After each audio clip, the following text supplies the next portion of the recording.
You ever noticed how God's people are trained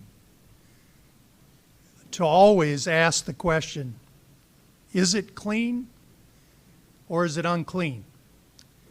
Now that's typical when we go to the grocery store and we purchase food items, right?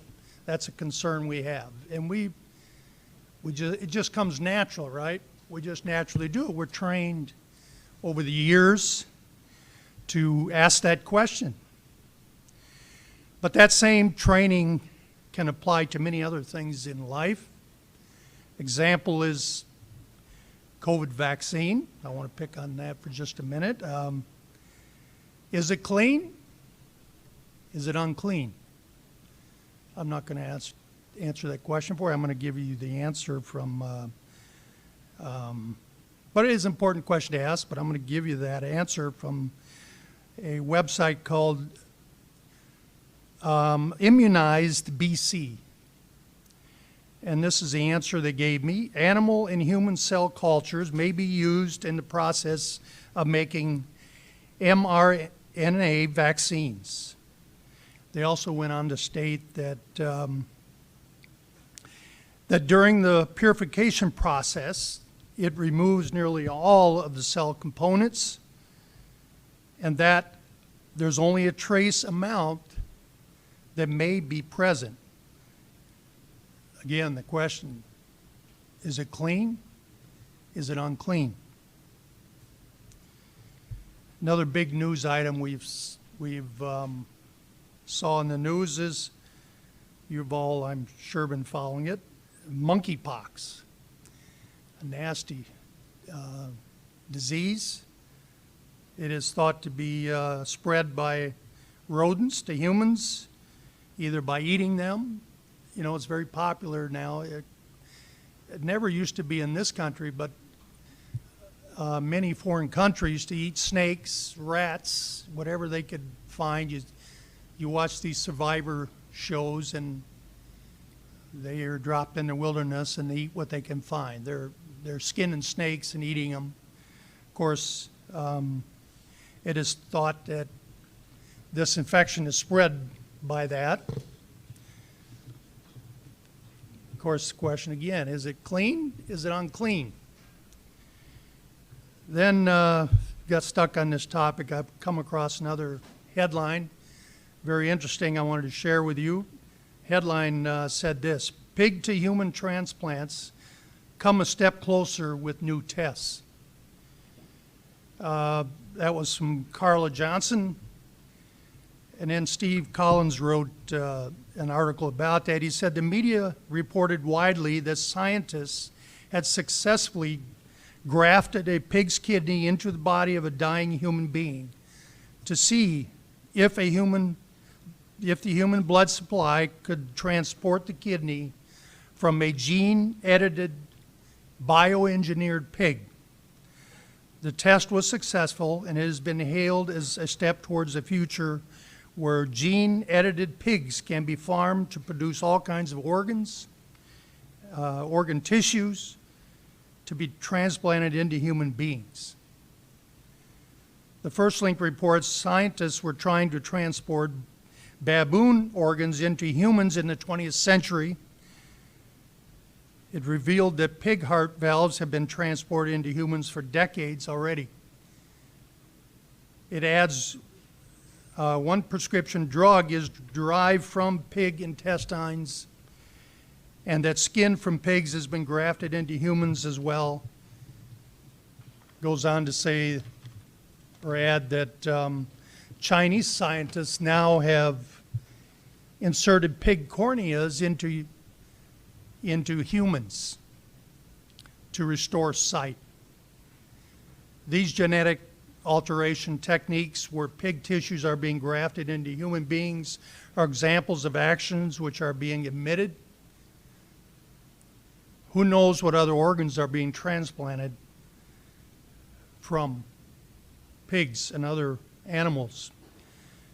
These developments are hailed as scientific advances that will extend life by having pig animal organs to meet the human transplant demands. Is it clean or is it unclean? We're all trained, aren't we? We've been in the church any length of time. We've been trained to answer the questions. With that in mind, if you would turn to 1 Peter. 1 Peter 1, 13 through 16.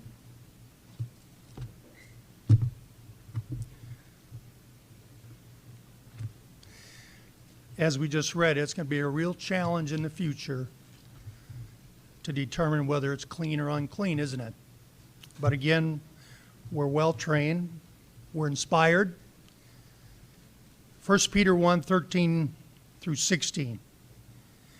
Therefore, gird up the loins of your mind. Be sober. Rest your hope fully upon the grace that is to be brought to you at the revelation of Jesus Christ. As obedient children, not conforming yourselves to the former lusts, as in your ignorance. Interesting, you were in your ignorance. But again, God has trained us. He's well equipped us for the future, for the question of is it clean or unclean. But as he who called you is holy, you also be holy in all your conduct, because it is written, be holy, for I am holy.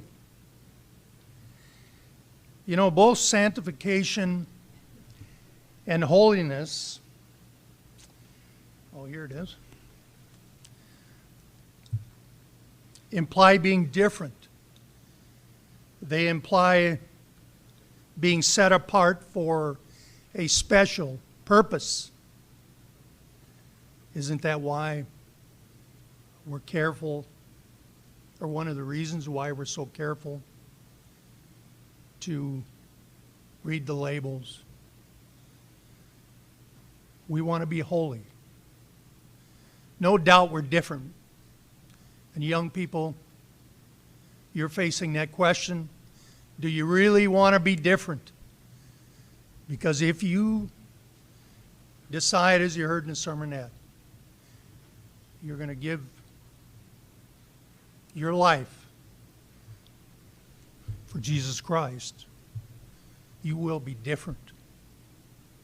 Now, a lot of young people don't want to be different.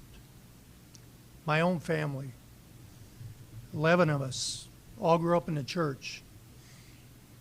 Many copped out, brothers and sisters, for one simple reason. They did not like to be different.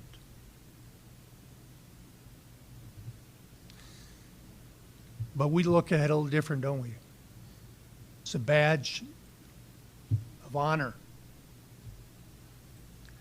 Hopefully that's how we see it. But we're set apart. We're to be holy as God is holy. Paul calls the church the Israel of God. Galatians 6, verse 16.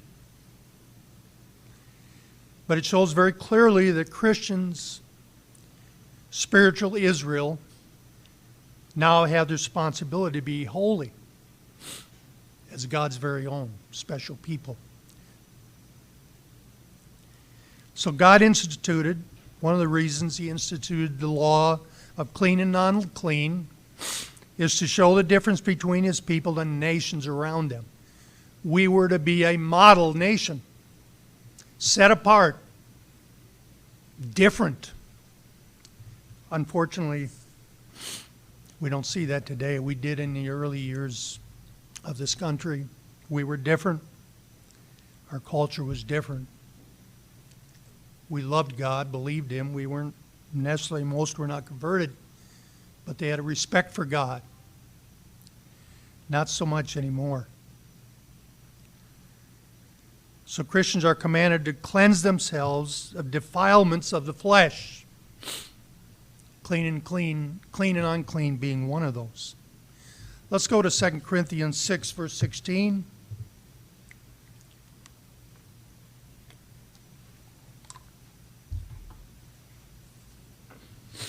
2 Corinthians 6, verse 16.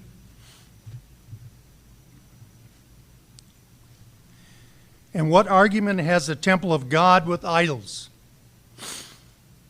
For you are the temple of the living God. Something we need to think about often. Maybe every day when we get up. We represent God. We're the living temple. As God has said, I will dwell in them and walk among them, and I will be their God, and they shall be my people. Notice God's desire for us. He desires for us to be his people.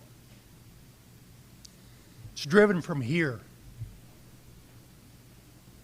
for God. When he looks out, as I am right now, it's implanted within him.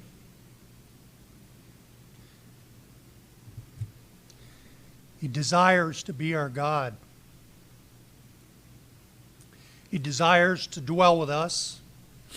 He desires to walk with us. Can there be a greater honor? I can't think of any. Again, I refer to the sermonette. Are we dedicated with knowing this knowledge that we have, but willing to give it all up for him? Let's go to 2 Corinthians 7, 1 through 7.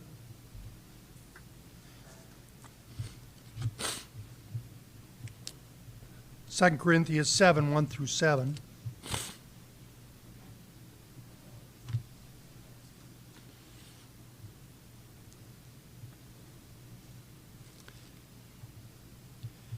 Therefore, having these promises, beloved, let us cleanse ourselves from all filthiness of the flesh and spirit, perfecting holiness in the fear of God. Are we perfecting holiness? Is it our desire to cleanse ourselves, both physically and spiritually? The more we do it, the more God desires to walk with us. The more we fear God, the greater the quality or spiritual life we're going to have. But always remember his desire. His desire is to dwell with us. So the law of clean and unclean represents several dozen other laws, such as the laws of quarantine, the laws of sexual behavior. Young people, yes, I said sexual behavior. It's rampant amongst our young people. And to practice that way of life when you know better is an absolute sin. You're holy. Do you see yourself as holy?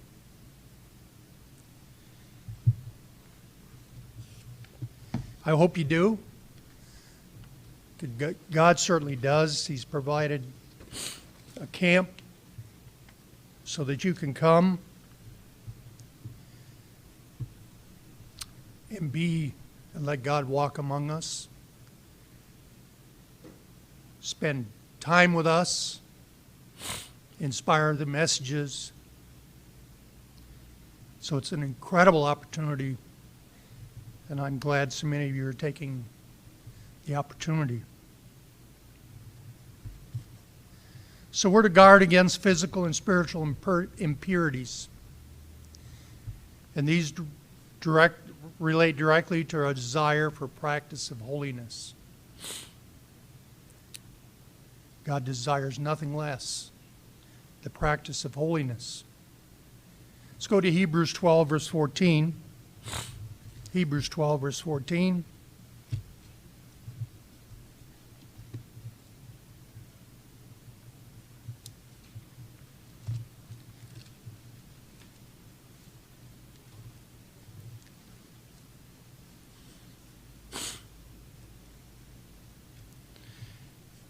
Pursue peace with all people, and holiness, without which no one will see the Lord. Now the heat's turned up, isn't it? God's very clear. Unless you're practicing holiness, without it, we're wasting our time. He turns it up and says, you're not going to see me if you're not in the business of practicing holiness. Pursue, it says, that means it requires action. It requires that we don't sit back, we go for it. Go all out. Whatever your hand does, put to the plow, do with all your might. Don't hold back on God. He sees it all. You're not kidding him. Thank God he looks on the heart, because many of us fall short.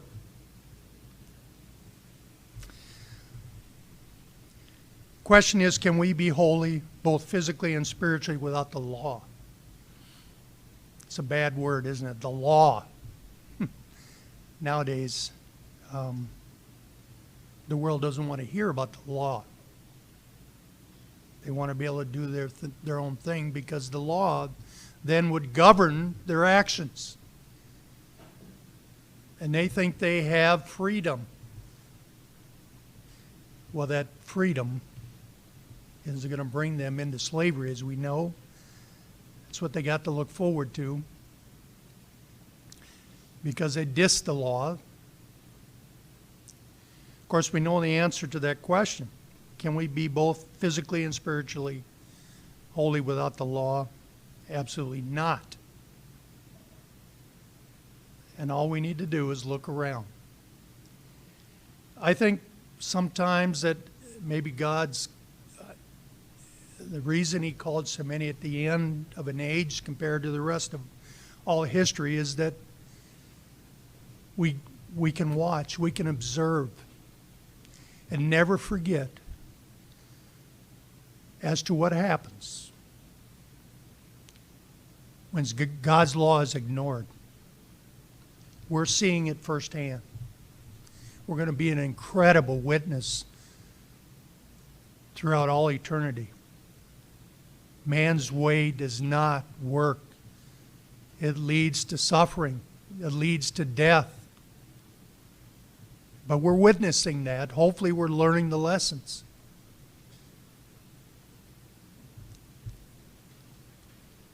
But we get the opportunity to see it, both sides. We get to live God's way. And we live it because we don't want to live or walk in that other direction.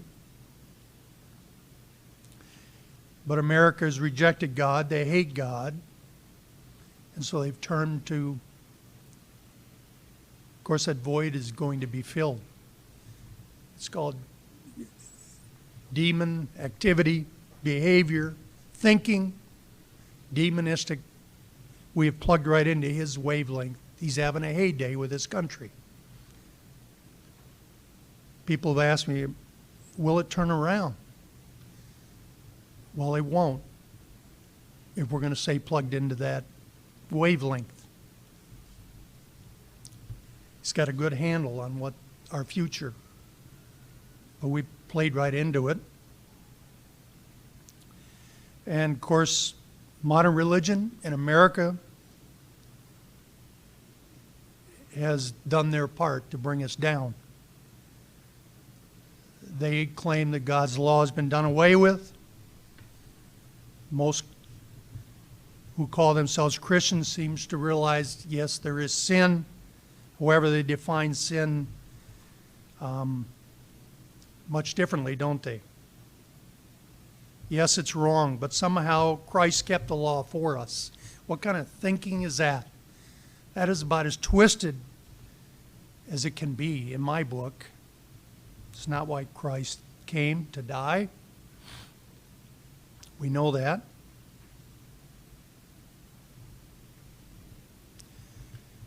And many are just throw up their hands and go, why be concerned about God's law? It no longer matters.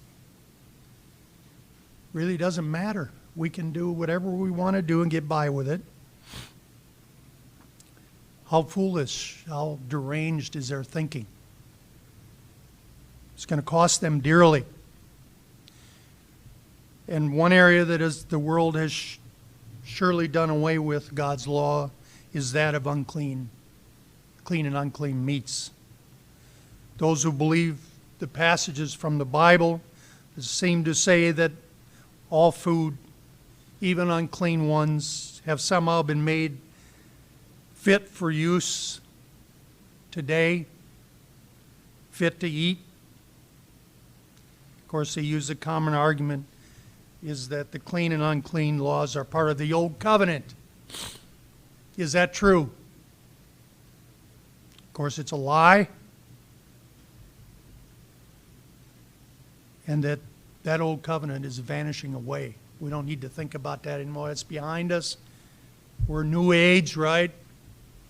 We're more educated today. We purify our food better, right? We cook it longer. They've got all kinds of excuses as to why that law has vanished away. And they use Hebrews 8:13 to justify that thinking. Isn't it interesting? I found this over the years. When one states that he does not eat pork or shellfish or any other of these foods listed as unclean, what happens? We are immediately labeled as what? Jewish, right? Those are old Jewish laws. Isn't that how it works? But we are called to understand that God's law is applicable to all mankind.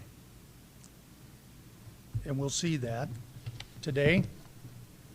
So in keeping with the basics today, I want to review, nothing new. In the remaining time, I want to review a basic doctrine that we've been trained under for many, many years. You young people are being trained by your parents. And the title of my sermon today is The Doctrine of Clean and Unclean Meats. Again, nothing new. I think I understand a little better than I did when I was younger. We brought in the holiness factor. That is so important to think about when you're questioning clean and unclean meats. That is why we do it. That should be the driving factor.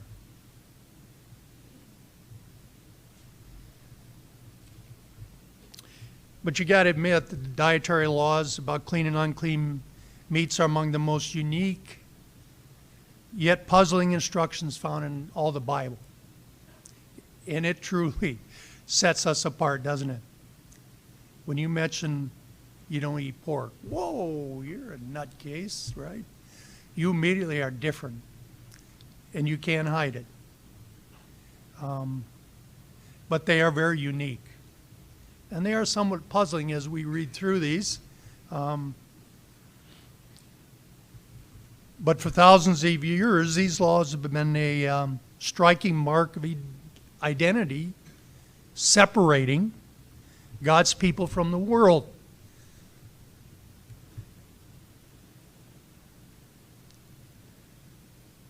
Let's go to Leviticus 20, verse 25 and 26. Kind of ties this connection together between holy, us being holy, and clean and unclean. Leviticus 20, verse 25. and 26.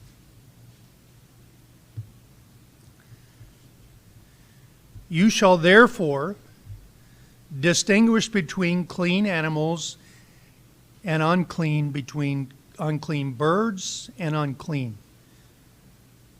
And you shall not make yourselves abominable by beast or by bird or any kind of living thing that creeps on the ground, which I have separated from you as unclean. Abominable, it means detestable. I know when I watch these shows when they catch a snake and they're eating it, it is disgusting, knowing what we know. Absolutely disgusting. Or they catch rats and eat them. It is truly detestable. The world doesn't think that because they're not called. But we understand what he says when he says it's an abominable thing. Don't do it. Why do you do that? You're special. I have set it apart as unclean.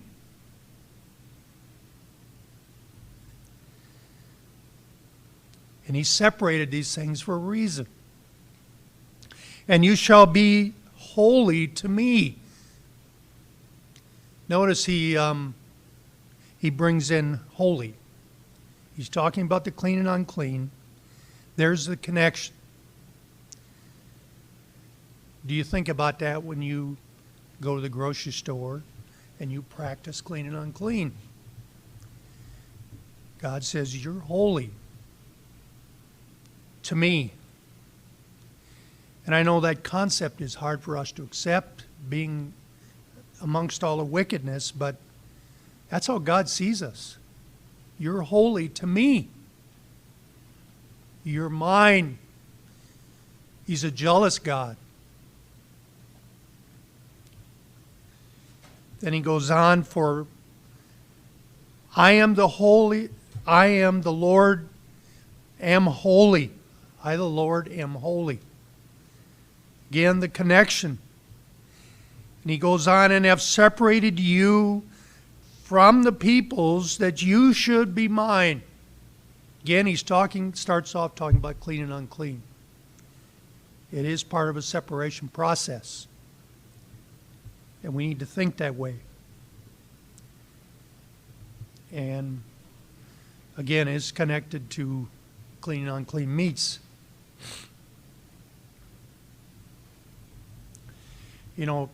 Consequently, for centuries, these same instructions have been a source of controversy, a source of confusion among various religious groups who all claim to get their beliefs from the same book. And I would say that's mainly the world, but there are some even that call themselves a Church of God that have gone off the rails and take clean and unclean very lightly. It's because they're missing the link between holy. And God said, unless you pursue holiness, you just ain't going to meet me at my return. Yet God said his laws were for our good. They were to prolong our lives. I want to live long. Let's go to Deuteronomy 5, verse 29.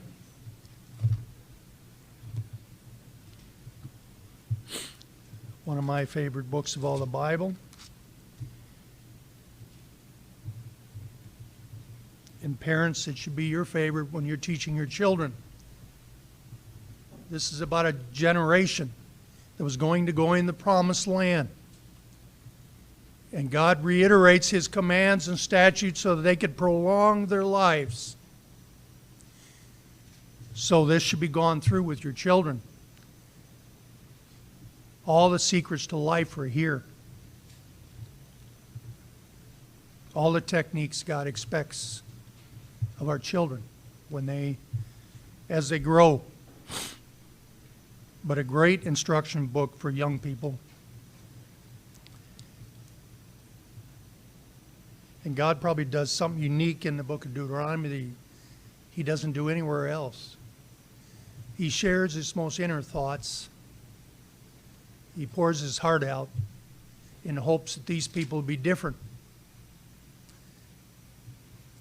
So it's a very fascinating book. Deuteronomy 5:29. Oh, that they had such a heart in them that they would fear me and always keep all my commandments, that it might be well with them and with their children forever. Let's go to 5:33. Let's jump across the page here. You shall walk in all the ways which the Lord your God has commanded you, that you may live, that it may be well with you, and that you may prolong your days in the land which you shall possess. That's us. We're walking in a new land, a spiritual land. But these are absolute promises. When you have health issues, turn back, remind God. If you're keeping the clean and unclean laws, remind Him of the promise. This was written for you and I, not them. They're dead, never did read it. It's preserved for you and I. But these are absolute promises that our life could be prolonged and that of our children if we would obey. Let's go to Deuteronomy 10, verse 13.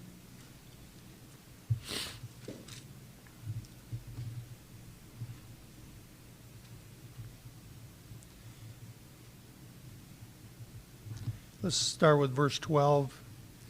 And now, Israel, what does the Lord your God require of you but to fear the Lord your God, to walk in all His ways, to love Him, to serve the Lord with your God with all your heart, with all your soul. Isn't that the recipe for holiness? Follow that. You will see the Lord at His coming. But that's the recipe. This is what is required of us to be holy. Verse 13, and to keep the commandments of the Lord and His statutes, which I command you today. Why? For your good. It says, I'm doing it for you. It's not about me. I set aside these clean and unclean laws for you. So that's the heart that God has. He wants to prolong our days and possess that spiritual land. You know, His dietary ordinances were not arbitrary. They're not an option. They are a statute, a law. But again, they were to benefit us. So that being said, why would God later inspire a New Testament that supposedly shows that Christ repealed all that, all the Levitical regulations on clean meats and practices? It's ridiculous. Why would an all-wise Creator function in such a contrary manner? That's ridiculous. The real truth of the matter is that the God of the Bible challenges us to prove all things and hold fast to that which is good. And many of us have been doing that for centuries.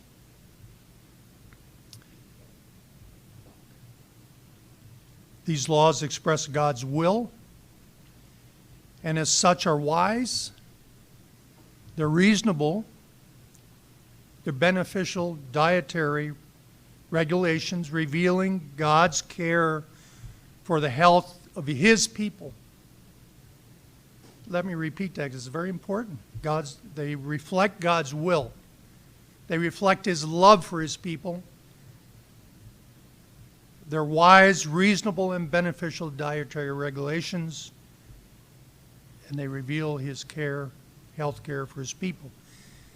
You could call that what, a holy diet? Are we special or what? Do you feel special? God gave us a diet plan, brethren, a holy diet plan. Isn't that cool? But that's what it is. It's a physical and spiritual diet plan. One leads to the other, practicing holiness because we obey God's command of clean and unclean. So if we believe he created us, we will rely on him to instruct us on what we should eat and not eat. So question number one, what principle undergirds the doctrine of clean and unclean? What principle undergirds the document of clean, or the doctrine of clean and unclean? Leviticus, let's go to Leviticus 11, 1 through 23. Again, these laws are unique. They're fascinating, and they reveal God's thinking. Leviticus 11, 1 through 23. Under my heading it says, foods permitted and forbidden. Leviticus 11, 1 through 23. Now the Lord spoke to Moses and Aaron, saying to them, speak to the children of Israel, saying, these are the animals which you may eat among all the animals that are on the earth.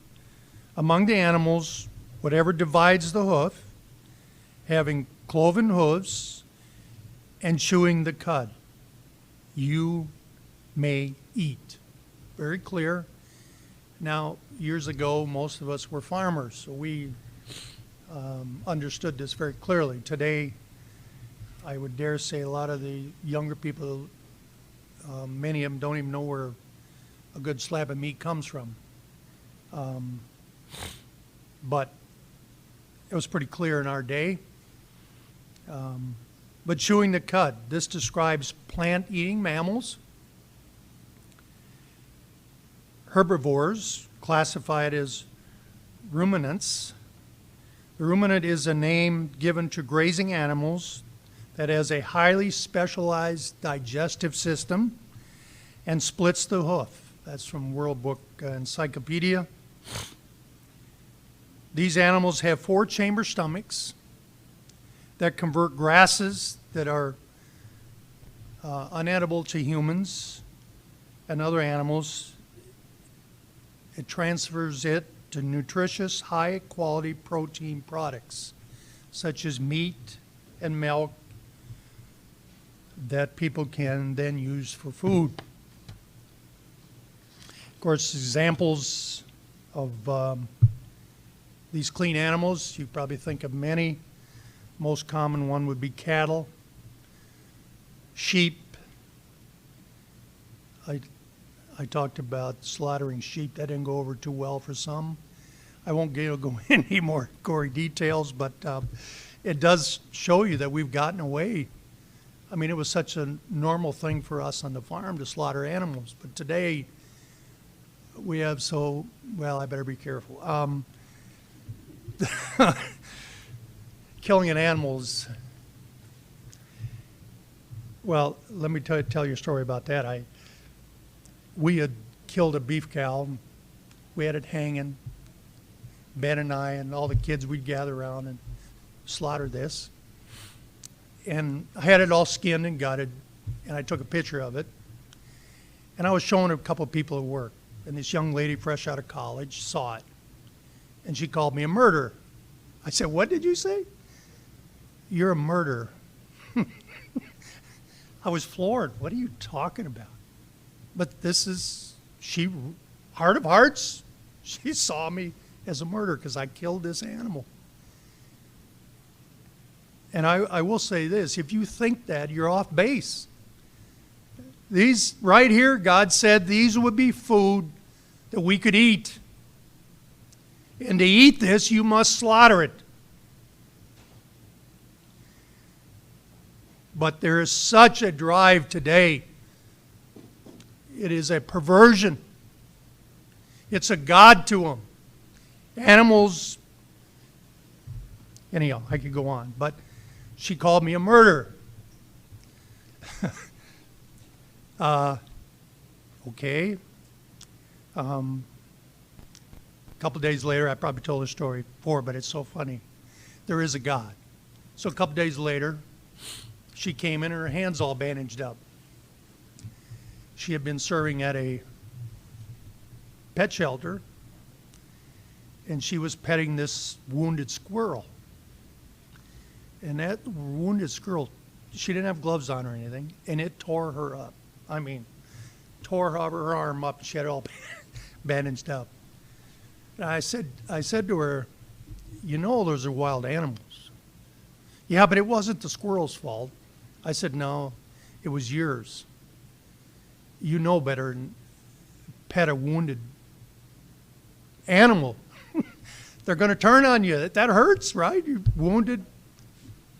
Boom, airhead. They don't get it. But she learned a lesson. But it's perverted. Animals are used for food. Let's get back there as God designed it. Anyhow, so cattle, sheep, goats, deer, bison, moose, antelope, gazelle. How about caribou? Giraffe. Can we eat giraffe? What do you think, kids? I see a lot of head shaking. Yes, we can. A giraffe. That's a lot of neck for me. I don't know. But it is clean for food. I mean, God said you could eat it. So, but they obtain their food by grazing or browsing on grasses and other plants. God understands environmental management. These guidelines make perfect sense, don't they? Vast areas of the globe are what? They're covered by grassland. It makes sense. Of course, unfortunately, in today's society, farmers, many that are cattle ranchers and other, not all of them, but some have turned to greed, keep them in feedlots, feeding them who knows what. Their number one goal is to put as much weight on them as soon as possible so they can turn them. But it's all about the weight. They force feed them grains. God never intended for our cattle to be constantly eating grain. Grass. So it's going to go back in the millennium. We're going to have some great steaks. Maybe even a giraffe steak. I don't know. But God's a perfect environmentalist. He is. And grass-fed animals also produce meat that has lower fat content than grain-fed animals. It's proven. Which we now realize is a healthy benefit. Raising meat animals on grass or other plants is also much more economical. So God has a formula. And it's not based on greed. When farming turned to greed, we are in trouble. And that's where we are today.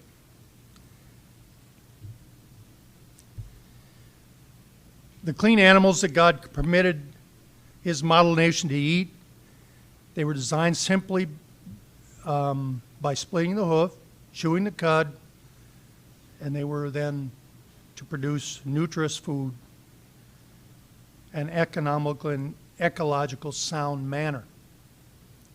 Perfect thinking. God is great, isn't He? He's got it all. You know, I saw an article about methane gas. The world's worried about cows putting off too much methane gas. And I thought to myself, oh, God missed that, didn't he? And they want to destroy the cattle. They want to put airbags on them. You've probably seen it. They make an airbag. You can't make it up. But God missed that. He must have missed that somewhere. It's hilarious. I'm going to get in a lot of trouble here today, but it's Mr. Munson's problem. Oh, did I say that? But this is one of the one of the benefits that God wanted the world to see. Through the example of His nation, a godly nation. Let's go back, Leviticus 11. Let's go to 4. I better keep moving on here. Leviticus 11, verse 4. Now he gets into these you shall not eat. Very clear. Nevertheless, these you shall not eat. Is it an option? No, it's not with God. Again, are you holy? That'll determine whether you absorb that command. Among these that chew the cud of those who have cloven hooves, the camel. Can we eat a camel, kids? No. Why is that? It does chew its cud. It has a split hoof. I had this llama on the farm. And it chewed its cud. And it had a split hoof. And I go, that's crazy. I can eat that. And we finally Googled it. Well, it dropped over one day with some help, and we're going to figure out if we can eat it or not. Of course, we Googled it. Well, it wasn't until I checked its hoof. It has pads. It doesn't have hooves. Camels, you don't eat camels because they have a split hoof, but it's a padded hoof. So it's different. It's made for loads, things like that. So no, we don't eat llamas or camels because it chews a cud but does not have cloven hooves, unlike a cow. It is unclean to you.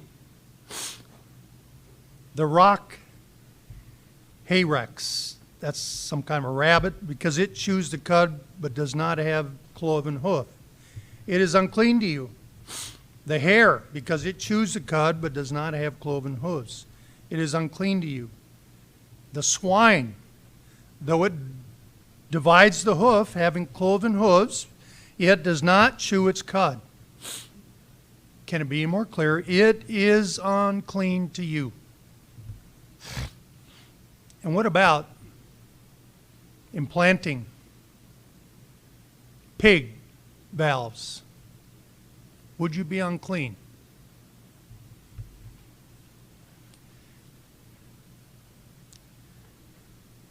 You're well trained to answer that.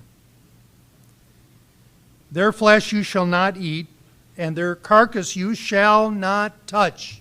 In other words, you're not to process this, handle it. Don't even do that. If it's dead, put a rope around, bury it, right? But we don't handle it. We don't like we would a cow. And you know, pigs have their place. It's not wrong to own pigs. I hear brethren go, I got to get rid of my pigs. Well, if you're using them for food, that's wrong. But it's not. Pigs are very valuable. We fed them all our scraps, right, from the kitchen. They love eating dead animals. Although we didn't do that. But there was a story when I was a kid growing up about a neighbor who had a heart attack in the pig pen, and they didn't find him for a couple of days, and the pigs started gnawing on him. But that's what they do, right? They'll eat dead carcasses. They'll clean up I remember the story that Mr. Munson told about on the farm. Said they had a problem with snakes. A field, or a hillside, I guess it was. They couldn't get rid of the snakes, so they turned the pigs out. I think that's how that story goes. And the pigs cleaned up the snakes. Pigs are not affected by poisonous snakes. They have glands that will drain it out. It's amazing. But what you don't know about pigs is what they eat today, their digestive system is so different. You could be tasting it tomorrow. That's how fast their digestive system works. Totally different. But God created them for a special purpose. They're not bad. They just have a different purpose, and we need them. But the dietary laws regarding cud-chewing beasts also prohibit the consumption of all carnivorous, I guess I'll let that go, animals, and they do that for a very logical reason. Carnivorous, is that how it's pronounced? Thank you, Mr. Fritz. He'll be talking to me about that later. He's a stickler about that.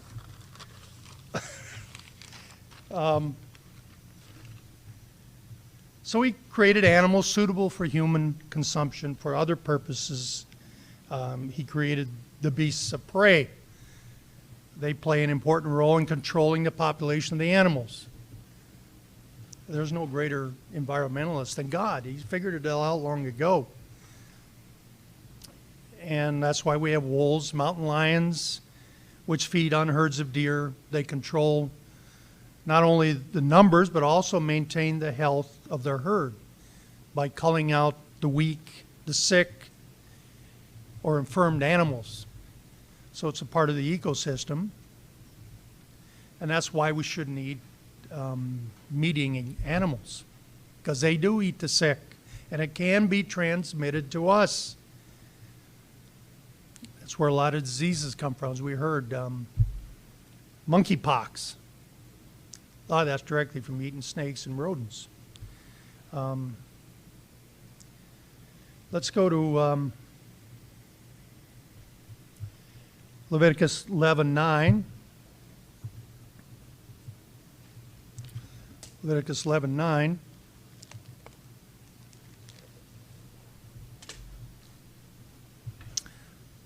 Okay, I better speed it up here. These you may eat of all that are in the water. Whatever is in the water has fins and scales, whether it is in the sea or in the rivers, that you may eat. But all in the seas or in the rivers that do not have fins and scales, all that move in the water, or any living thing which is in the water, they are an abomination to you. Again, detestable. They shall be an abomination to you. You shall not eat their flesh. But you shall regard these carcasses as an abomination. 3 times he uses the word abomination. What does he think of us when we eat these things? Are we part of that abomination? That feeling of, boy, and that's sick. But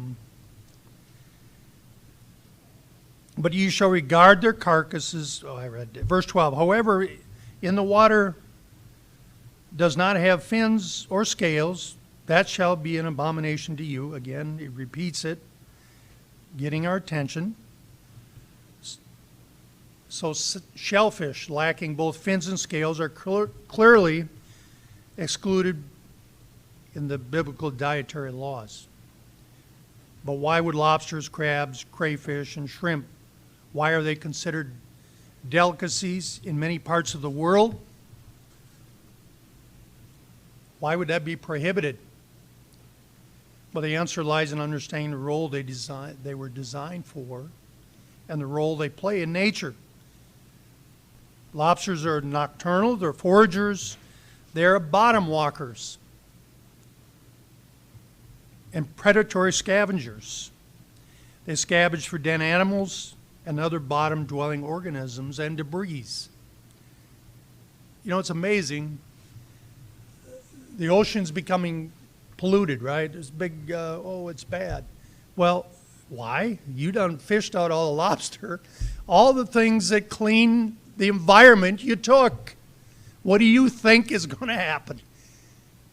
You see the logic that's missing? But we think of it, oh, it makes so much sense, but they're not called. They will learn this one day. You're going to be teaching it, as we'll see here in a minute. Let's go to Leviticus 11:13.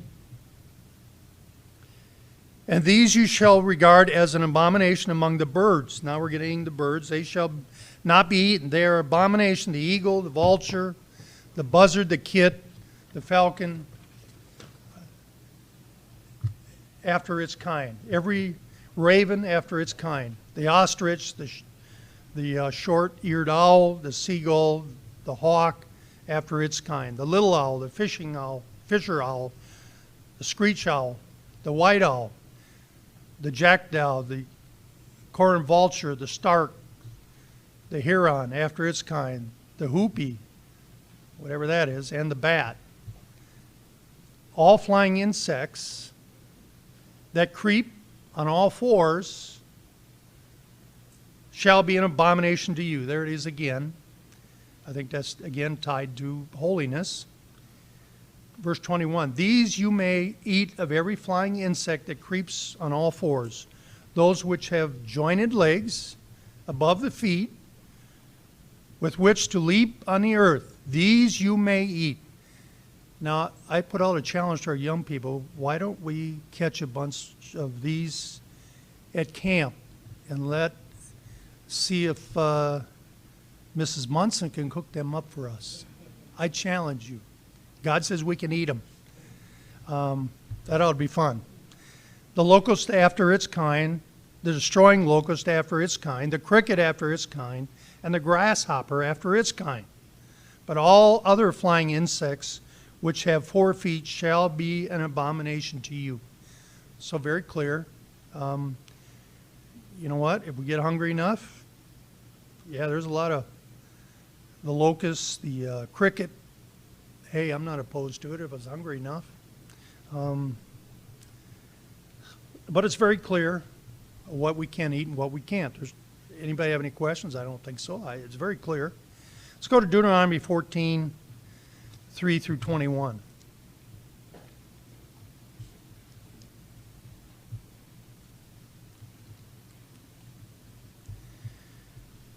Just kind of review here, but God wants us to get it.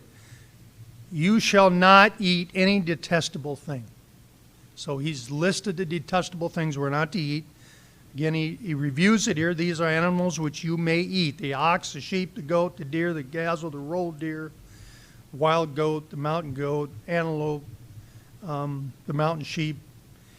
And you may eat every animal with cloven hooves, having the hoof split in 2 parts, and that chews a cud among the animals. Nonetheless, those that chew the cud or have cloven hooves you shall not eat, such as these, the camel, the hare. We kind of covered all this. You should not eat their flesh nor touch their dead carcasses. Verse 9, these you may eat of all that are in the water. You may eat all that have fins and scales, and whatever does not have fins and scales you shall not eat. It is unclean to you. All clean birds you may eat, but these you shall not eat: the eagle, the vulture, the buzzard, the red kit, the falcon. Verse 15, the ostrich, short-eared owl, and so on.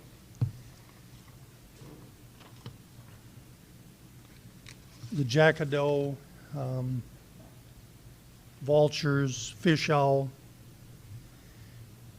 the heron after its kind, and the hoopie, and the bat. Now, many people eat bats. If you watch these survivor shows, they cook up a bat. God said, no, that's detestable. And the hoopie is some kind of a bird. Maybe somebody will look that up later and show me a picture of that. Also, verse 19, every creeping thing that flies is unclean to you. They shall not be eaten. You may eat all clean birds. 21, you shall not eat anything that dies of itself. Isn't this interesting? No roadkill. He says, No, forget the roadkill. If you've done it in the past, you're going to have to drive right by it this time. God said no roadkill. I've heard of individuals stopping, picking up roadkill. Interesting, I said it, God's got a sense of humor. He says, you're not to eat it if it dies of itself, but you may give it to the alien who is within your gates. You can give it to him, but you're not to eat it. That you may eat it, or you may sell it to a foreigner. Again, separation. You're holy. Don't do it. You're my people. You're totally different. You think different. And then he goes on here, explains, for you are holy people to the Lord your God. That's why you don't do it. You're holy. And quite frankly, I think because we're holy, God didn't want us going out scavenging. He wants to take care of us. He didn't want us to go out and pick the dead animals off the street. Because he loves us. He wants to provide for us. And I hope you think that way. If you're hungry, rely on him. We're holy. Remind him.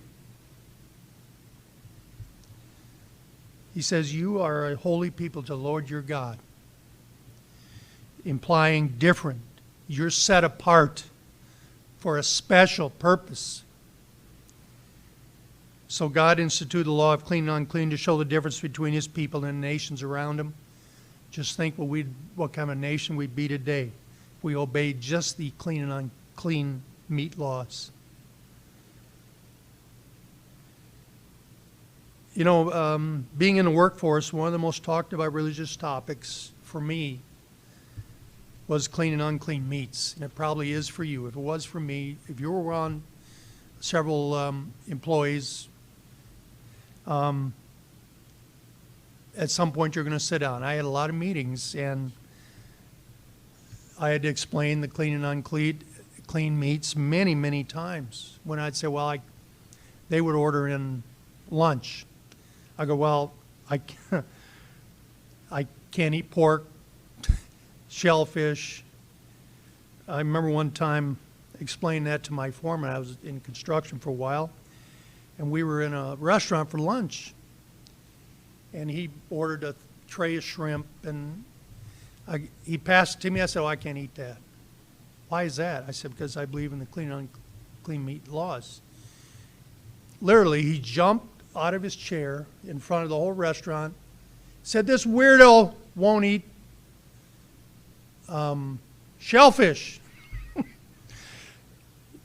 You're different when that happens, and you better appreciate it. And not be intimidated by it. But he announced to the whole restaurant that I was nuts. That's okay. That's part of why we signed up. We're different. I felt pretty special.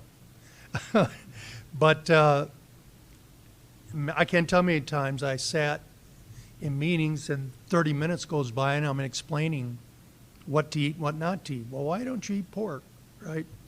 And they would all listen. But it is one of the most talked about topics. It was for me, of all the statutes. And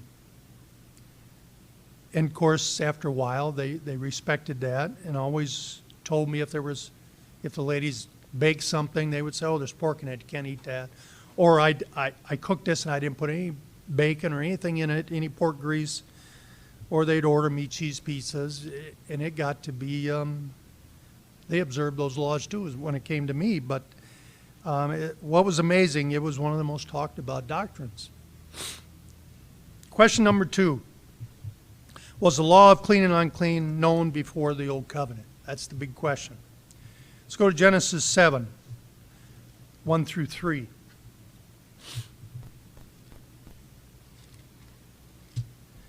Then the Lord said to Noah, come into the ark, you and your entire household, because I have seen that you are righteous.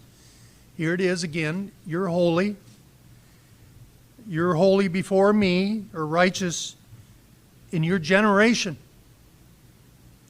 You shall take with you 7 each of the clean, male and females.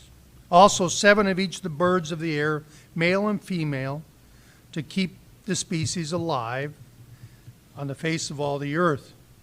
Why 7? Well, obviously, they were for food. He distinguishes in Noah's time clean and unclean. Would it be any different back then? No. Noah knew about it. He was righteous before God because God said, if you eat those abominable things, you're abominable. So Noah knew about it. And one of the things that made Noah righteous was he was a keeper of God's law. And he obviously observed the clean and unclean. So since it was enforced in Noah's time and in Abel's lifetime, let's go to Genesis 4:4. So they all knew about clean and unclean. There was no question.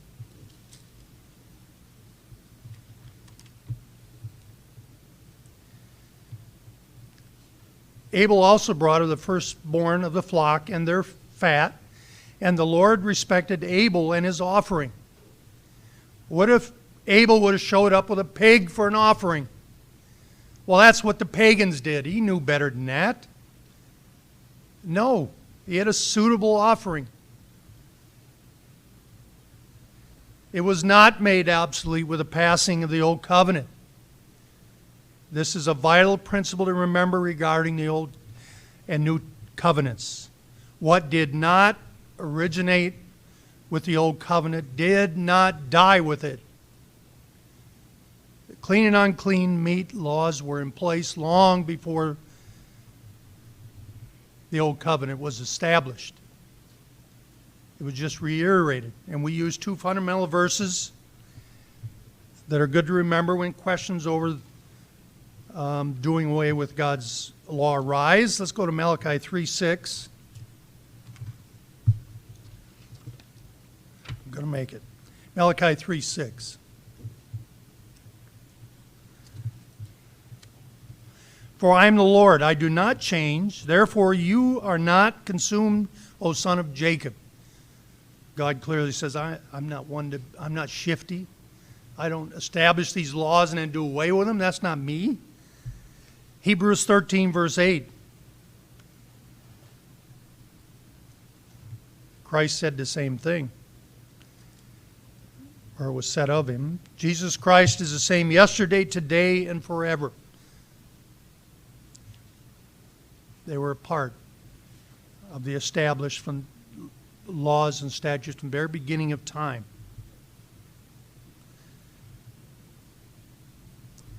You know, God has good reasons for his laws that he gives, and James reminds us of that.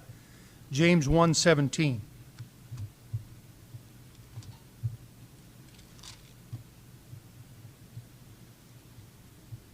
Every good gift and every perfect gift is from above, and comes down from the Father of lights, to whom there is no variation or shadow of turning. Again, he's God. Straight arrow. He established it from the beginning. It doesn't change. Boom.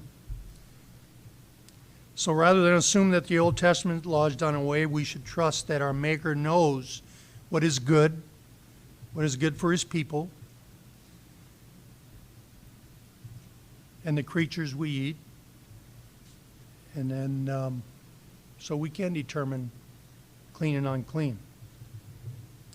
But unless it has been specifically set aside in the New Testament, this principle is still valid. It is there to help us live an abundant life. And as that spiritual temple of God, as God's sons and daughters, we have the duty to make ourselves as clean, pure, or holy as possible. This perfecting holiness includes all areas of our life, not just the physical, but the spiritual. They're one and the same in reality. Question number 3, will the law of clean and unclean be enforced in God's kingdom? Let's look forward now. Will it be enforced? Well, God reveals that. Let's go to Ezekiel 44:23.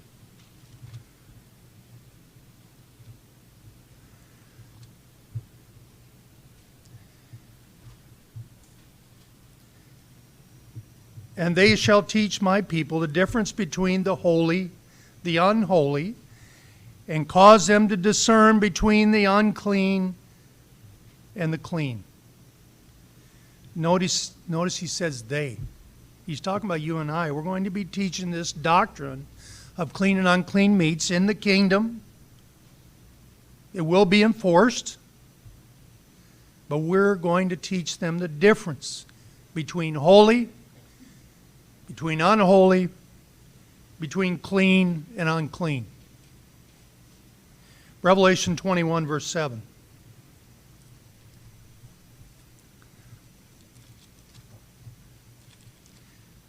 Of course, Ezekiel 44 was yet future. It's a prophecy for the future in the millennium. Let's go to Revelation 21, 27.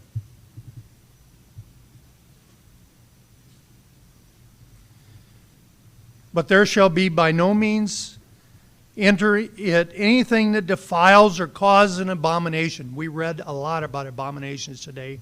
What does God consider abomination? All these unclean animals are an abomination to God, so anybody that's a pork lover just not going to be there. But he says, or cause an abomination or a lie, but only those who are written in the Lamb's book of life. Let me ask you, the book of life, do you think God is watching? And one of the areas he's watching is clean and unclean? Because if you're not, you're partaking of some abominations. So maybe that's one of the areas, that's how serious it is with God. We all make mistakes. We all, have eaten pork from time to time unknowingly. But what's your heart? God's looking, you want to be holy. You want to practice holiness. I'm going to try my best. Right? We don't get bug-eyed, but yet we want to obey God. Because we love Him. He knows what's best for us.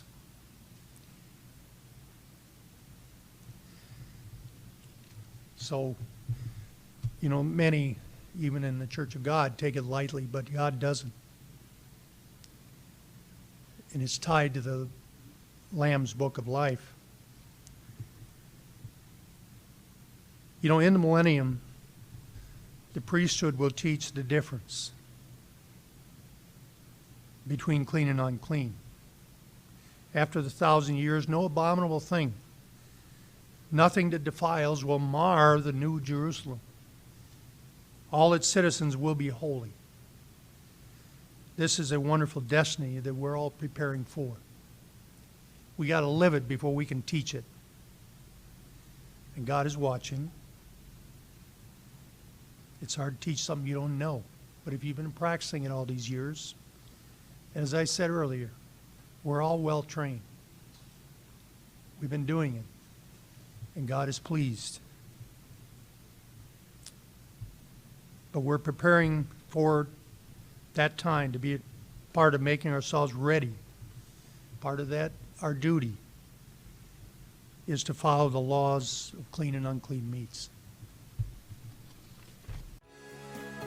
For more information, go to our website at cogassembly.org. Copyright 2022, Church of God Assembly. All rights reserved.